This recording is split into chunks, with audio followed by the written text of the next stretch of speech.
Dead தேர்ச்சி பெற்ற ஆசிரியர்கள் அனைவருக்கும் வணக்கம்.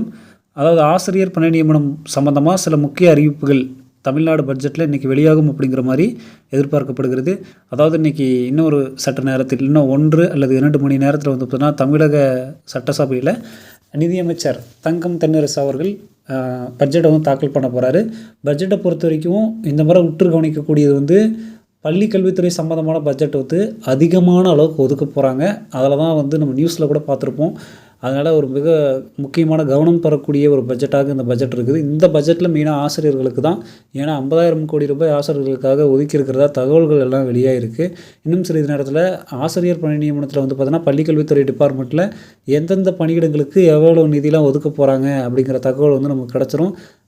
பட்டதாரி ஆசிரியர் பணி நியமனத்துக்கு அவங்கள அப்பாயின்ட் பண்ணுறதுக்கு எவ்வளோ நிதி ஒதுக்க போகிறாங்க, அவங்களுக்கு இன்னும் ஏதாவது நல்ல விஷயங்களாவது இருக்கா, அதே மாதிரி எஸ்ஜிடி இப்போது ரிசல்ட் இன்னும் வராமல் இருக்குது, அதுக்கு ஏதாவது எத்தனை டீச்சர்ஸ் அப்பாயின்ட் பண்ண போகிறாங்க, அதுக்கு பட்ஜெட் என்ன, இன்னும் எவ்வளோ வேகன்சி ஃபில் பண்ண போகிறாங்க. ஏன்னா இந்த பட்ஜெட்டில் தான் எல்லாமே இருக்குது.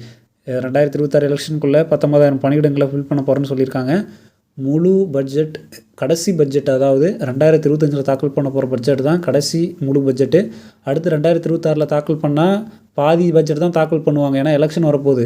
அதனால் ஆட்சி மாற்றம் இருக்கலாம், மேபி இதே ஆட்சியே கண்டினியூ ஆனாலும் கண்டிப்பாக பாதி பட்ஜெட் தான் வந்து தாக்கல் பண்ணுவாங்க.